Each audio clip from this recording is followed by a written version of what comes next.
네, 오늘 말씀은 부활로 인해 우리의 수고가 결코 헛되지 않습니다 라는 말씀으로 하나님 말씀 나누도록 하겠습니다. 오늘 그 어린이부 선생님이신 원민아 선생님이 막내 지금 루나가 몸이 아파서 아이를 돌보고 있어요. 그래서 어린이들도 같이 이 시간 예배 같이 드릴 거예요. 우리가 지난주 말씀을 살펴보면 부활에 대한 이야기를 우리가 아담과 그리스도를 비교하면서 같이 이야기를 했었어요. 아담은 말 그대로 마치 큰 나무에서 떨어져 나온 가지처럼 가지가 잠깐 떨어져 나왔을 때는 생명을 가지고 있죠. 하지만 이 가지는 결국은 어떻게 되죠? 미안해요. 네, 죄송합니다. 괜찮습니다. 네. 예, 이 떨어져 나온 가지는 결국은 죽게 돼요. 시간의 어떤 조금의 시간의 어떤 문제는 있지만 결국은 죽게 돼요. 그래서 떨어져 나온 가지에서 또 다른 가지가 나오기도 하고 거기서 꽃도 피고 잎도 맺히는 것이 있지만 분명히 그 가지는 어떻게 되죠? 그냥 죽게 돼요. 그리고 우리는 어쩌면 그 아담에게서 삐져나온 가지들과 같은 사람들이에요. 왜 아담의 죄, 아담의 문제가 우리에게도 사망의 어떤 역사를 이루느냐라고 했을 때 우리는 그 아담에게 속한 사람들이기 때문에 아담에게 삐져나온 꽃들과 가지들도 결국은 어떻게 되죠? 죽게 돼요. 그러면 이 가지가 살 수 있는 방법은 뭘까요? 예, 원래 있는 그 나무에 다시금 붙어야 돼요. 생명이 공급되는 그곳에 그 가지가 다시 붙었을 때에 그 가지는 살아날 수 있죠. 이거를 우리는 우리가 접붙임이라는 방법으로 실제로 우리가 농촌에서나 과일 같은 걸 키울 때 그렇게 우리가 사용을 해요. 이렇게 접붙임을 하는데 이 접붙임에 있어서 중요한 게 바로 예수 그리스도예요. 왜냐하면 이 예수님께서는요, 아담에게 속한 사람이지만 또한 어디에 속한 분이시죠? 본래 이 나무에 속하신 분이세요. 그러니까 이 두 개를 연결하는 거예요. 이 두 개, 아담과 인간의 아들, 하나님의 아들로서 이 두 가지를 연결해서 결국은 우리를 다시금 하나님께 붙여놓으신 분이 예수님이세요. 그래서 예수님을 통하여 우리에게 구원이 이루어진다라는 말이 무엇이냐면 예수님만이 하나님과 우리 사이에 그 떨어진 그 다리를, 간격을 메꾸시고 연결하는 분이시라는 것이죠. 그래서 우리는 믿음으로, 예수 그리스도를 믿음으로 구원을 얻는다라고 그것을 표현하는 거예요. 오늘은 이 부활에 대한 이야기가 조금 더 전진돼서 우리가 하게 될 것인데요. 먼저 부활에 대해서 바울이 뭐라고 얘기하냐면 조금 난해한 구절이 하나 나와요. 첫 번째 바로 난해한 구절이 무엇이냐면 부활에 대해서 죽은 자를 위한 세례에 대한 이야기가 나와요.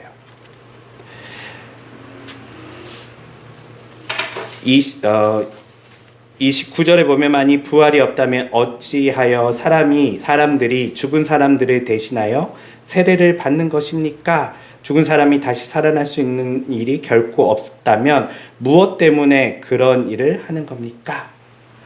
초대교인들의 믿음의 어떤 모습을 좀 볼 수 있는데요. 그들이 얼마나 부활을 간절히 소망했냐면요. 죽은 사람을 대신하여 세례를 받을 만큼 이 부활은 그들이 간절히 소망한 거예요. 이 죽은 사람이 세례를 못 받고 죽었다면 그것을 대신하여 세례를 받아요. 네. 우리는 지금 이게 이해가 안 되죠. 왜 남을 대신해서 내가 세례 받는 게 그게 무슨 의미가 있지? 내가 세례 받는 게 중요한 거야 라고 생각하지만 맞아요. 맞긴 한데 우리는 현대인들이에요. 21세기에 살고 있는 우리들은 기본적으로 나라는 존재를 개인으로 생각해요. 네. 나와 내 가족을 그렇게까지 연결하지 않지만 과거의 사람들은요. 나라는 존재가 별로 없어요. 나는 그냥 가족의 일원이에요. 내가 아버지를 대표할 때도 있고 때로는 아버지가 나를 대표할 때도 있어요. 가족 전체는 누군가를 대신해서 무언가를 할 수 있는 그런 어떤 공동체적인 모습을 보이는 게 과거의 사람들이에요. 그런 면에 있어서 세례도 그들에게는 그렇게 시행됐던 것 같아요. 그리고 나서 바울이 뭐라고 얘기하냐면 여전히 이 부활에 대해서 믿지 않은 사람들이 너무 많다는 거예요. 그러면서 부활이 없다면 내가 지금까지 고생했던 거, 수고했던 게 무슨 의미가 있는가라고 바울이 다시금 이야기하죠. 내가 야수들과 싸우고 어려운 환경 속에서 복음을 전하는 그 이유는 이 땅의 생명이 끝이라면 의미가 없지 않는가. 나도 오늘 잘 먹고 잘 놀고 잘 살고 가는 것이 좋은 것이지 부활이 없다면 내가 왜 고생해서 이 복음을 전하고 있는가라고 되물어요. 그러면서 하는 이야기는 이 부활에 대해서 그가 조금 더 알기 쉽게 너희들에게 이야기해 줄게 하면서 두 가지 예를 사용합니다. 첫 번째 예는 씨앗에 대한 이야기예요. 씨앗이 어떤 씨앗이 있는데 이 씨앗은 각각 무언가를 사실은 가지고 있어요. 그 안에 그 생명을 가지고 있는 것이죠. 우리로 요즘 치면 뭐 벼의 씨앗이 벼군요. 쌀의 씨앗이라고 해야 되나요? 네. 하여튼 씨앗은요. 그 자체로서는 이게 뭐가 정확히 될지 볼 수 있어요? 없어요? 없어요. 하지만 이 씨앗은 각기 다 다른 나중에 어떤 식물들을 대표하게 돼요. 그런 것처럼 우리의 육체도 동물들과 어떤 저기 새들과 다 같지 않다는 거예요. 저 동물들도 죽고 우리도 죽고 다 죽는데 무슨 의미가 있느냐라고 했을 때 아니 동물들의 어떤 영광이 따로 있고 우리 인간이 가지는 영광이 따로 있다는 것이죠. 특별히 우리는 그들의 죽음과는 조금 다르다고 얘기를 해요. 그러면서 무엇을 이야기하냐면 하늘에 있는 별과 해와 달들의 영광을 같이 또 비교하죠. 그러면서 각기 다 결국은 다르지만 각각의 서로에게 영광이 존재한다라고 하면서 우리 인간이 다른 동물들이나 다른 어떤 생명들과 똑같은 육체는 아니다라고 얘기를 하는 거예요. 그러면서 우리들의 영광은 그럼 무엇이냐라고 했을 때 우리는 부활의 몸을 가질 수 있다는 것이죠. 이것에 대해서 이야기하면서 바울은 땅에 속한 몸과 하늘에 속한 몸으로 그 다음 논리를 이어가요. 먼저 아담에게서 나온 몸을 땅에 속한 몸이라고 얘기해요. 왜 땅에 속한 몸이라고 얘기하냐면 창세기에 보면 아담을 뭘로 만들죠? 예, 흙으로, 티끌로 만들어요. 땅에서 그를 만드는 거예요. 그리고 나중에 그에게 생명을 불어넣죠. 그런데 이 땅에 속한 아담에게 속한 사람들은요, 결국은 어떻게 되죠? 흙으로 돌아가요. 결국은 티끌로 돌아가게 돼요. 이런 어떤 운명을 타고났다면 이제 하늘로부터 온 몸이 있대요. 그게 어떤 누구라고 얘기하죠? 바로 그리스도 예수예요. 이분께서는 그냥 땅에 속한 사람이 아니라 하나님으로부터 이 땅에 내려와서 우리에게 하늘에 속한 몸, 신령한 몸을 우리에게 주신대요. 그리고 이제 그리스도를 믿는 사람들은 앞선 우리가 젖부침에 대한 이야기처럼요. 땅에 속한 몸이지만 이제 그리스도를 통하여 우리가 어떤 몸을 갖게 된다고요? 하늘에 속한 몸을 가질 수 있다라고 이야기를 해요. 근데 이 이야기는 사실 저는 우리 현대인들이 듣기에는 조금 어려워요. 굉장히 철학적인 이야기예요. 땅과 하늘 뭐 이런 이야기를 하고 그들의 영광을 얘기하고 각각의 동물들과 어떤 이런 식물들의 씨앗에 대한 이야기들을 하게 돼요. 이런 이야기는 사실 그리스 철학이 퍼져 있었던 고린도 교회 성도들에게는 잘 이해가 돼요. 왜냐면 그들은 당시에 아리스토텔레스나 플라톤 철학에 의하면 아리스토텔레스는 각각의 모든 어떤 생명들을 분류했던 사람이거든요. 예를 들면 새, 양서류, 조류, 이런 식으로 생명들을 분류했던 사람이에요. 이런 어떤 지식을 알고 있는 사람들은 이것을 보면서 맞아, 우리가 그들과 같은 종류는 아니지. 우리의 영광은 따로 있지. 어떤 그들에게 맞는 부활에 대한 메시지이기는 한데 현대를 사는 우리들에게는 이게 뭔 말이야? 왜 부활을 이렇게 설명하지? 이런 생각이 조금 들 수 있어요.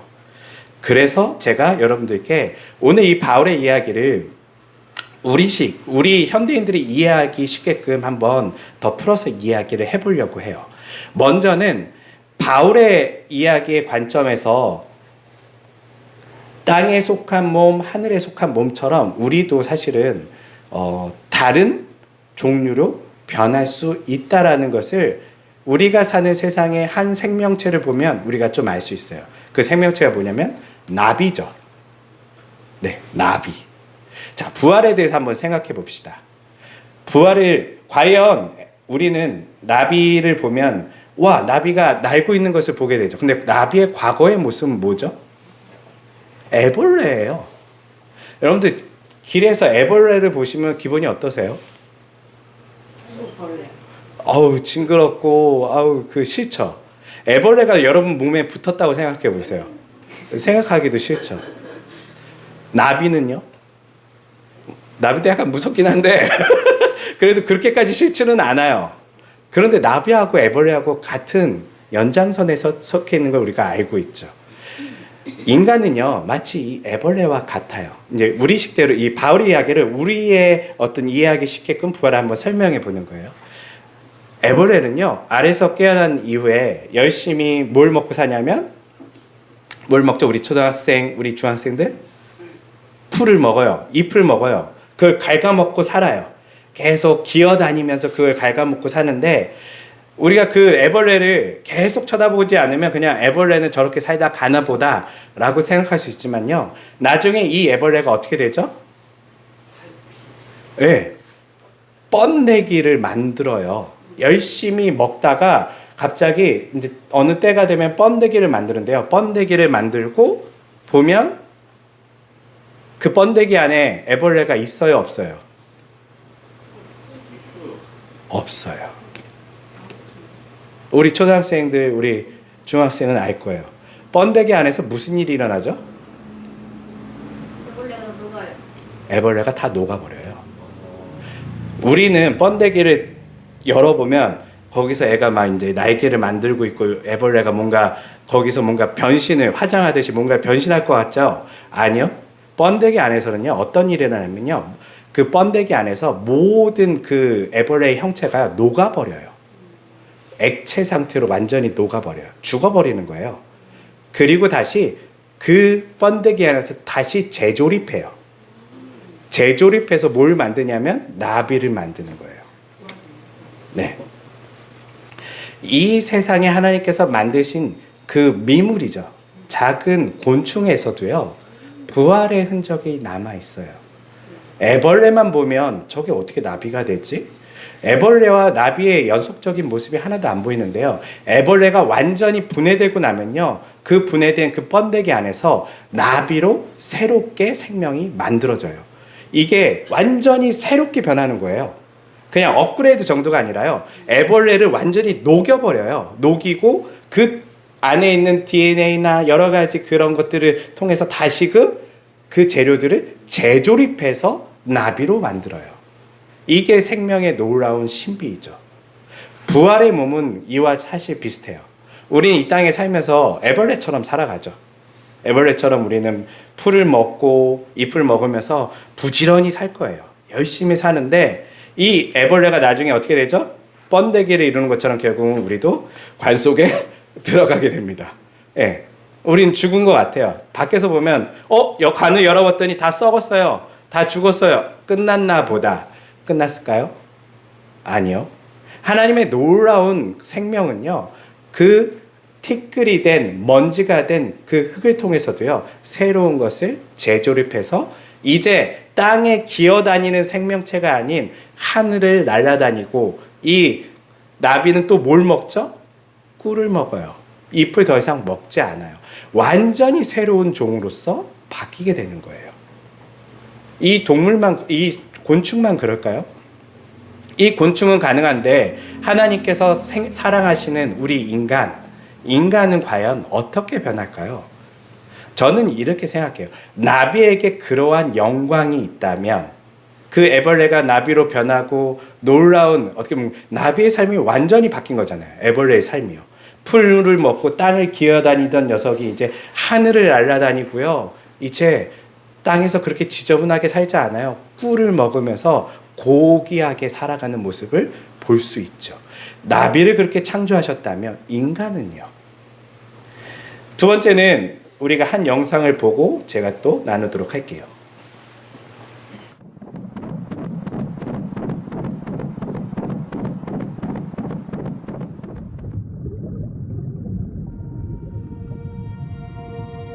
This is Olivia. Though she has yet to greet the outside world, she has already completed an amazing journey.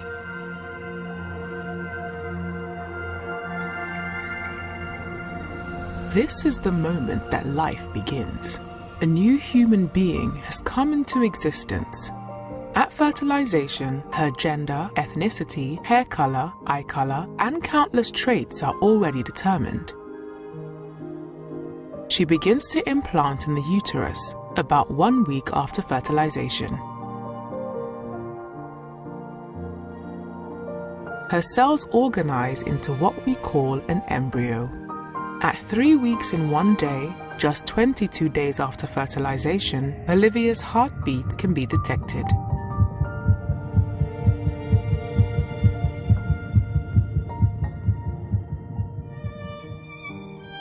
The buds of her arms and legs appear by 4 weeks. She begins to move between 5 and 6 weeks with both spontaneous and reflexive movements. At 6 weeks from fertilization, her brain activity can be recorded and bone formation begins. She can bring her hands together at 7.5 weeks, and separate fingers and toes emerge. She can also begin to hiccup.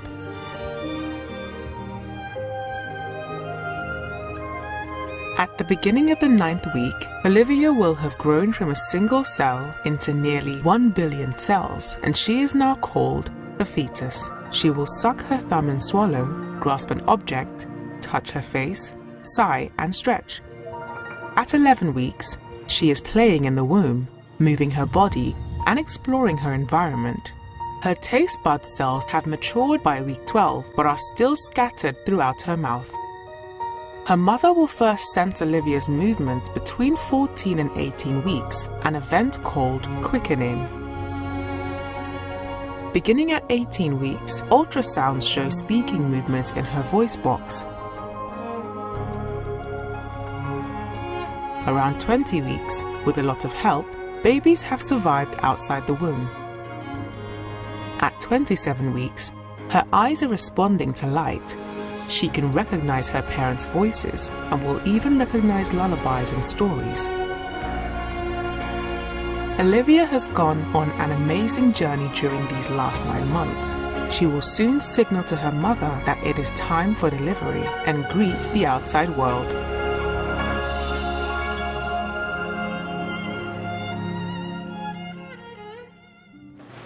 네, 저 모습은 태아의 모습이죠. 우리들의 과거의 이야기예요. 네, 우리들의 모습이었어요. 자, 여러분들이 우리가 처음부터 사실 이렇게 인간 같지 않아요. 우리는 사실 어머니의 뱃속에 처음에는 난자와 정자와 같은 완전히 지금 우리하고는 조금의 연속성도 보이지 않는 어떤 세포 같은 존재였던 사람들이죠. 그 사람들이 어머니 뱃속에서 이제 생명이 자라면서 인간으로 조금씩 만들어져 가고 있어요. 근데 이 태아의 아이가 그 어느 정도 시간이 되면요, 밖에 소리를 들을 수 있어요, 없어요? 들을 수 있어요. 맛을 볼 수 있어요, 없어요? 볼 수 있어요. 그럼 눈으로 볼 수 있나요? 눈은 잘 못 봐요. 눈은 볼 수 없지만 다른 감각들은 살아 있어요. 여기서 저는 그런 생각을 하게 돼요. 여러분들 한번 기억해 보시면 좋을 것 같아요. 과거 태아였을 때의 생각. 과거 여러분들 바깥 세상이 있는지 아셨나요? 네. 한번 우리가 상상해 보건데, 인간의 존재는요, 우리가 부활을 굉장히 그게 가능하겠어? 어렵지 않겠어라고 생각하지만요, 우리는 이미 그런 비슷한 일을 겪은 사람들이에요. 우리는 과거에요, 세포와 같은 존재였지만요, 지금 이렇게 말도 안 되는 새로운 존재로서 태어나서 살아가고 있죠. 그런데 이 태아에게 어떤 일이 있었냐면, 이제 우리가 상상을 좀 해보는 거예요. 우리 아이들이 조금 더 이해하기 쉽게끔. 뱃속에서 아이가 자라면서 어느 날 여기 이제 쌍둥이가 있어요. 둘이 있는데 서로 대화를 하는 거예요. 오늘 맛있는 음식이 왔는데, 와, 이 음식이 도대체 어디서 오는 거지? 너무 맛있다. 밖에서 어떤 소리가 들려요. 한 친구가 얘기를 해요. 내가 오늘 밖에서 어떤 걸걸한 어떤 사람의 목소리를 들었어. 그랬더니 옆에 있던 태아가, 아니야, 잘못 들은 걸 거야. 바깥 세상은 존재하지 않아. 우리가 사는 이 뱃속 안의 이 안에서의 공간만 우리가 사는 세상이야 라고 이 아이들은 생각하죠. 그렇게 자라면서 때로는 밖에서 어머니 아버지의 음성이 들리지만 정확하게 이게 어떤 음성인지는 몰라요. 때로는 잘못 들었다 생각하기도 하고 때로는 이게 무엇인지 몰라서 의아해하면서 살아가기도 하죠. 그리고 때가 되면 이제 엄마의 몸 밖으로 아이는 나오게 되는데 나올 때 아이는 이제 내가 사람이 되는구나 라고 행복하면서 나올까요? 그렇지 않아요. 굉장히 두려울 거예요. 이제 죽는구나. 야, 이 공간에서 내가 빠져나가면 죽을 텐데 여기만큼 안전한 곳이 없는데 하고 걱정하면서 빠져나왔더니 어떤 일이 일어났죠? 우리가 바로 그런 사람들이 되었어요. 무슨 말이냐면요. 이 세상은 어머니 뱃속과 사실 비슷해요. 우리가 가진 오감을 통해서만 이 세상을 경험하고 그리고 이 세상이 우리가 아는 모든 것이라고 생각을 해요. 다른 것은 없다라고 생각을 해요. 가끔 밖에서 소리가 들려와요. 가끔 밖에서 다른 세상에서 하나님의 소리가 들리기도 하고 다른 세상에서 우리에게 뭔가 접촉하는 마치 배를 만질 때의 그 촉감이 느껴지기도 해요. 그런데 이게 확실하진 않으니까 이거에 대해서 우리는 무시할 때도 있죠. 그렇게 살다가 우리는 이 땅에 죽으면 끝이라고 생각하며 살아가는 사람들이 바로 우리 부활이 없다라고 생각하는 그런 미련한 사람들의 모습인 거예요. 성도 여러분, 우리는요 이미 경험해 봤어요. 우리가 기억을 못해서 그런데요. 우리는요 우리가 아는 조그만 어떤 세상이 전부인 줄 알고 살고 있다가 그 밖으로 나왔을 때에 놀라운 세상이 또다시 펼쳐지는 것을 우리는 경험했단 말이에요. 아까 나비뿐만 아니라요. 인간은 이미 과거 에볼라 같은 인생을 살다가 이제 뭔가 다리로 걷고 이 세상의 것을 보고 만지고 먹고 하는 또 다른 새로운 세상을 접했어요. 그리고 이 세상이 이제 끝일까요? 이 세상의 끝이라고 얘기하는 사람들은요. 마치 뱃속의 아이처럼 내가 경험하고 맛보고 밖의 세상은 볼 수 없었기 때문에 없다라고 얘기하는 사람들과 같아요. 하지만 바깥 세상이 존재해요. 가끔 밖에서 소리가 들려오기도 해요. 밖에서 가끔 따뜻한 사랑의 어떤 스킨십이 우리에게 주어지기도 해요. 어떤 사람은 이것을 보고 바깥 세상은 존재해. 우리가 이 세상이 자가 아니야. 우리가 이곳에서 빠져나오게 되면 새로운 세계가 또 우리에게 열릴 거야 라고 생각하는 사람이 있는가 하면 어떤 사람은 아까 그 아이처럼 바깥 세상은 없어. 밖에서 들리는 소리는 그냥 잘못 들은 거야. 우리가 보고 먹고 마시고 경험하는 것이 이 세상에서 전부야 라고 생각하는 사람도 이 땅에 많이 있다는 것이죠. 그런데 우리는 이미 경험했듯이 그게 끝이 아니라는 거예요. 우리가 이 땅에 썩어지면 어떤 일이 일어날까요? 땅에 묻히고 썩어지면 하나님께서는요 마치 나비를 다시금 만드신 것처럼요 완전히 분해된 우리를 새로운 생명을 그 안에 다시금 입혀주세요. 그 부활의 몸은요 성경에 보니까요 과거의 영광과는 다르대요. 애벌레의 영광이 다르고 나비의 영광이 다른 것처럼요 지금 우리가 비록 어쩌면 부단히 왜 이렇게 사는 게 괴롭고 힘들지? 애벌레처럼 땅을 기어다니고 부지런히 먹는 어떤 존재일지 몰라요. 그런데 이게 끝이 아니라는 거예요. 이 과정을 통하여 결국은 어떤 일이 일어난다고요? 예, 나비로 변하는 거예요.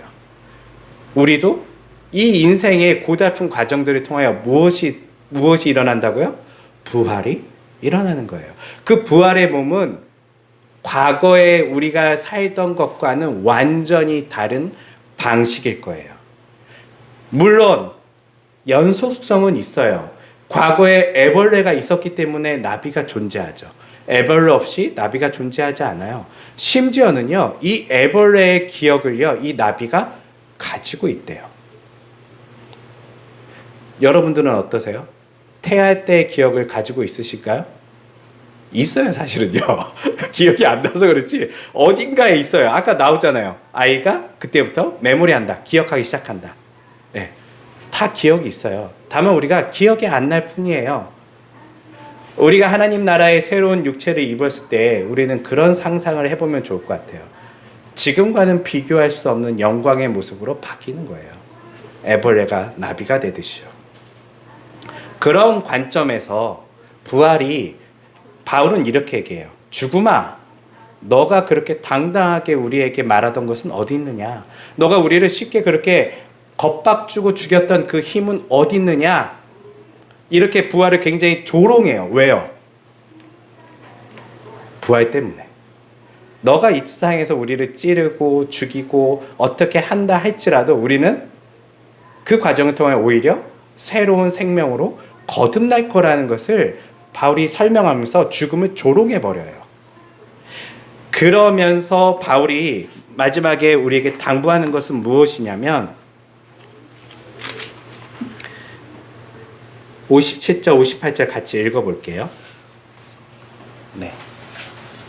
같이 읽겠습니다. 그러나 여러분은 하나님께 감사를 드리십시오. 그분은 우리 주 예수 그리스도를 통하여 우리에게 승리를 주십니다. 나의 사랑하는 형제들이여, 그러므로 굳게 서서 흔들리지 말고 항상 주의 일에 힘쓰는 자들이 되십시오. 여러분이 아시는 대로 주 안에서 행하는 여러분의 모든 수고가 헛되지 않습니다. 아멘. 저는 여러분들이 천국 가서 상금 때문에 여러분들에게 열심히 세상을 살라는 얘기가 아니에요. 이 이야기는요, 결국 우리의 모든 수고는 무엇의 과정에 있는 거냐면 부활을 하기 위한 어떤 과정 속에 있다는 거예요. 가끔 그런 생각 안 드시나요? 전 많이 들어요. 요즘 계속 반복된 일상과 또 여기 이제 있으면서 제가 가끔 생각을 해요. 나는 게임 속의 NPC와 같다. 여기서 벗어나지 않고 늘 사람들이 오면 뭔가 말을 해주고 커피를 주고, 저 사람들에게 지나가는 하나의 어떤 게임 속에 NPC가 뭐냐면 이제 그 미션을 주는 어떤 그 사람이에요. 그곳에 늘 존재하면서요. 그런 사람처럼 제가 살아가는 걸 보면서 왜 이렇게 계속 반복된 이런 일상들을 내가 계속 살아가고 있을까? 나도 저 사람처럼 모험가가 되고 싶고, 내가 저는 사실 좀 마법사를 좋아하긴 하는데 마법사가 되고 싶고 좀 돌아다니고 싶은데 NPC 같은 제 인생을 보면서 왜 내가 여기서 NPC 같은 인생을 살까? 때로는 낙심되려고 하는데 말씀을 보니까 이것도 하나의 부활의 수고 중에 하나인 거예요. 이 과정들을 통해서요, 이것이 헛되지 않아요. 헛되지 않고 이 힘든 과정들, 누구에게나 그런 인생들이 있으시잖아요. 내가 왜 이런 일들을 계속 반복하면서 살아야 될까? 이 고통을 참으면 정말 의미가 있는 것일까? 때로는 의미가 없기 때문에 사람들은 자신의 생명을 끊기도 하거든요. 그런데 의미가 없지 않다라고 성경은 얘기해요. 어떤 우리의 수고도요, 결국은 부활을 향해 나아가는 과정의 하나예요. 그것은 때로는 우리가 죄와 싸우는 우리들의 모습일 수도 있고요. 때로는 이 세상, 망가진 세상 속에서 부지런히 살아보려고 노력했던 애벌레처럼 열심히 풀을 갉아먹는 우리들의 모습일 수도 있어요. 그렇지만 이 수고는 결국은 무엇을 위해 존재한다고요? 부활을 위해 존재한다는 거예요. 그렇기 때문에 바울이 말하는 것처럼 사랑하는 형제들이여, 그러므로 굳게 서서 흔들리지 말고 항상 주의 일에 더욱 힘쓰는 자들이 되십시오. 여러분이 아시는 대로 주 안에서 행하시는 여러분들의 모든 수고가 헛되지 않습니다. 라고 결론적으로 이야기하는 거예요. 즉, 부활은요, 오늘을 살아가는 우리에게 우리의 일상이 결코 헛되지 않다라는 것을, 부활이 그것을 증명해 주는 거예요. 부활이 없다면 우리는 어떤 인생이라고요? 바울이 이야기한 것처럼 세상에서 가장 불쌍한 존재들이라는 거예요. 이 세상에서 노예처럼 살다가 없어질 존재. 그러느니 바울이 뭐라고 얘기하죠? 부활이 없으면 차라리 오늘 먹고 놀고 마시래요. 그런데 그럴 수가 없대요. 부활이 있기 때문에. 우리는 내일의 소망을 가지고 오늘 모든 일들은 부활의 초점을 향해서 계속적으로 나아가는 일들이라고 이야기하고 있어요.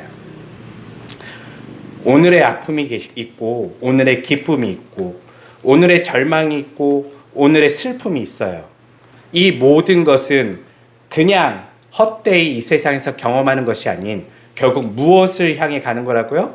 부활을 향해 가는 우리의 일정이라는 것, 여정이라는 것을 여러분들이 기억하시면서 우리들의 인생에 부활이 주는 것이 무슨 힘을 주느냐?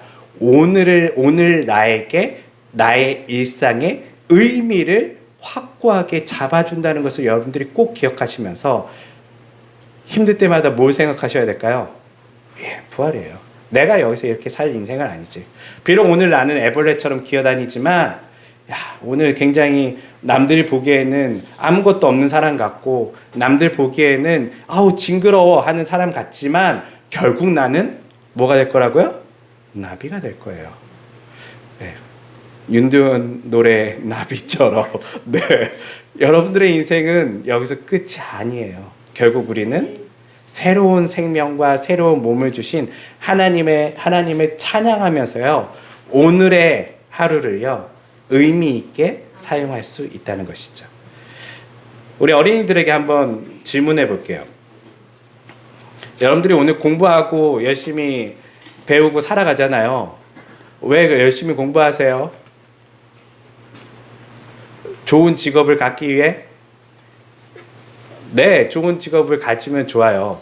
그런데 좋은 직업을 가진 사람들한테 한번 물어보세요. 삶이 행복하냐고요. 그렇지 않아요. 네.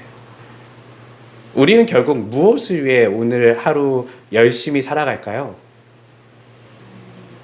구체적인 건 알 수 없지만요. 이 과정이 결국은 우리에게 이 과정들을 통해서 뭐가 온다고요? 여러분들은 이제 나비가 될 거예요. 우리 집이 가난하고 우리 집은 아픈 사람이 많고 절망할 것들이 많지만 이게 끝이라면 너무 불쌍하잖아요.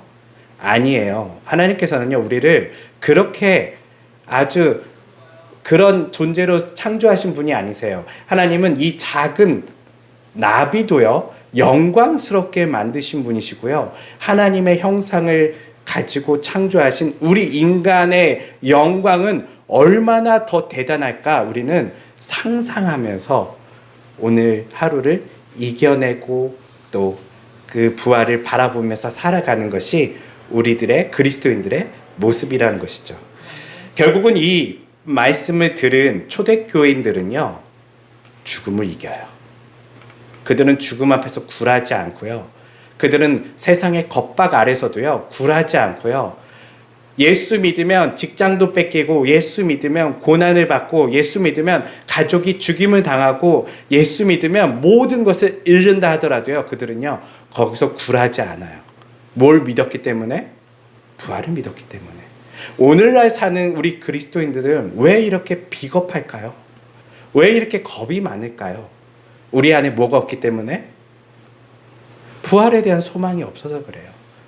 그렇기 때문에 돈을 계속 긁어 모으고 있는 거고요. 이 세상이 전부라고 생각하기 때문에 이 세상에 모든 걸 투자하면서 살아가고 있는 것이 우리들의 모습이라는 것이죠. 사랑하는 성도 여러분, 고린도 교회가 결국은 이 메시지를 통하여 고난과 죽음을 이기는 성도들로 점차 변화되게 돼요. 우리들에게도 오늘 바울이 전한 그 부활의 메시지가, 하나님께서 우리에게 계획하신 그 부활의 그 놀라운 이야기가 여러분들의 삶의 어려움을 뚫고 이겨낼 수 있는 용기와 힘이 되시기를 주님의 이름으로 축원합니다. 기도하겠습니다.